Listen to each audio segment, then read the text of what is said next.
Counting is underway after Ethiopians voted in twice delayed elections on Monday. African Union observers found the vote was peaceful and credible amid international concern over famine and conflict.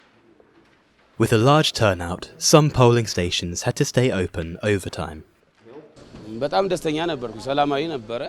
I am happy because it was peaceful. I voted in this polling station. Things were orderly.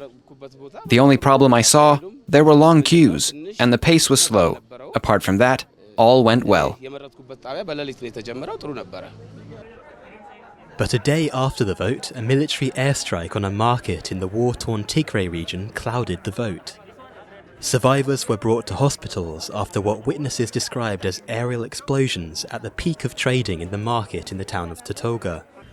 Dozens were killed, though the military said it targeted rebels. The fighting in the Tigray region has damaged Prime Minister Abiy Ahmed's reputation as a peacemaker. He won the Nobel Peace Prize in 2019 for healing ruptures with neighbouring Eritrea. But he sent the military to Tigray last November to dislodge the opposition-ruled state government. Nearly 8 months later, fighting continues, which has triggered a humanitarian crisis. The UN warns 350,000 people are on the brink of famine. The elections were Abiy's first electoral test since coming to power in 2018. He declared them a historic day for Ethiopia. But voting did not take place in all parts of the country, with some regions plagued by ethnic violence and famine. Logistical problems, including the delivery of ballot papers, also prevented voting in some areas. Some regions will rather have voting in September. Abiy's ruling Prosperity Party is optimistic about the results.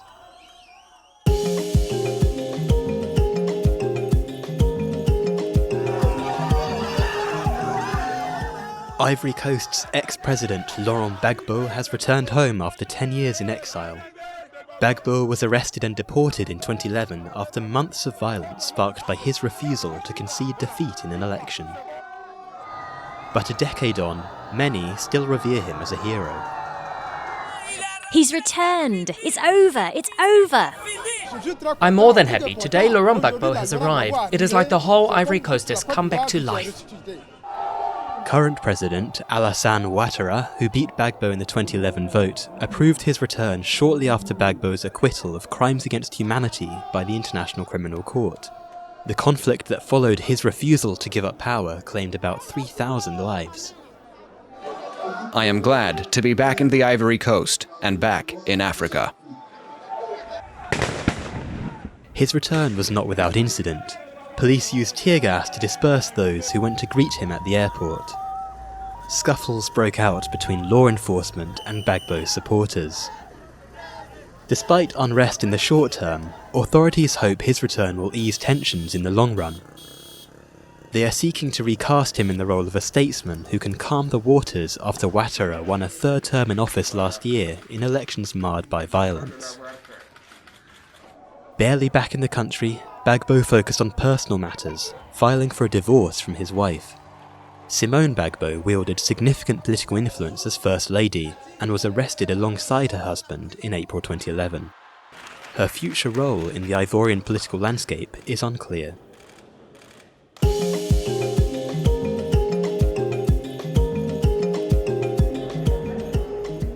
South Africa is facing a third wave of COVID-19 infections.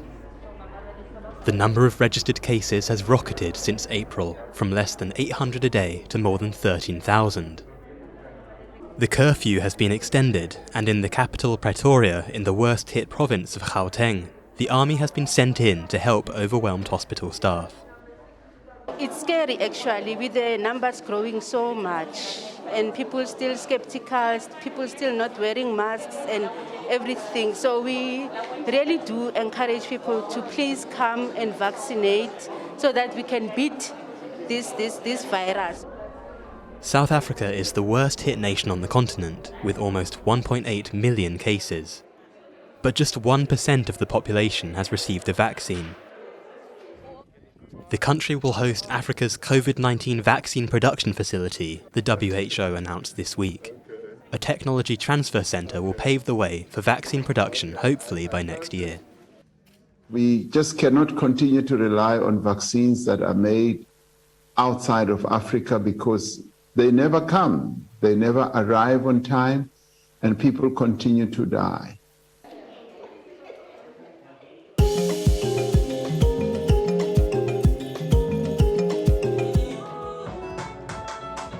This music is Afrobeats, Ghana's particular Afro-pop, and Stonebwoy is one of its kings. His contagious rhythms are streamed and downloaded around the world. Neighboring Nigeria has long dominated the scene, but beyond Accra's clubs, Ghana's Afrobeats is coming into its own. My music is not it's not traditional music only. It has blends of both traditional music and what a foreigner can relate to. So that's why we have used that method to appeal to the world, because you can appeal to people from all walks of life. Afrobeats is an umbrella term that captures a range of West African music. Its sounds are more pop and its themes less about social justice than the more well-known Afrobeat, beat without an S.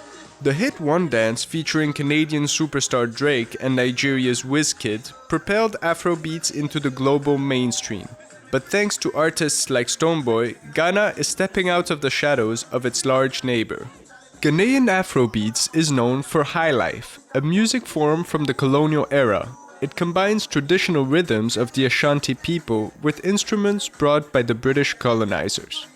One of my biggest influences would and should be highlife music, because I do highlife music.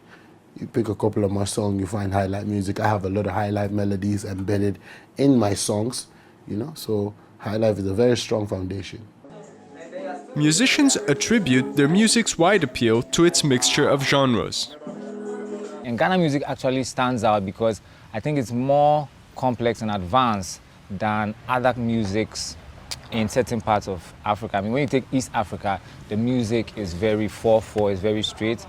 And when you come to West Africa, there's a lot of polyrhythms, there's a lot of groove. In the past, maybe 5 years, Afrobeats has become huge, especially in America and London. You get, because there's the diaspora there. There's big, West African communities. With a growing audience and various artists drawing millions of followers, Ghana's Afrobeat scene has caught the attention of international music labels. US giant Sony Music visited Accra earlier this year to scout for new artists.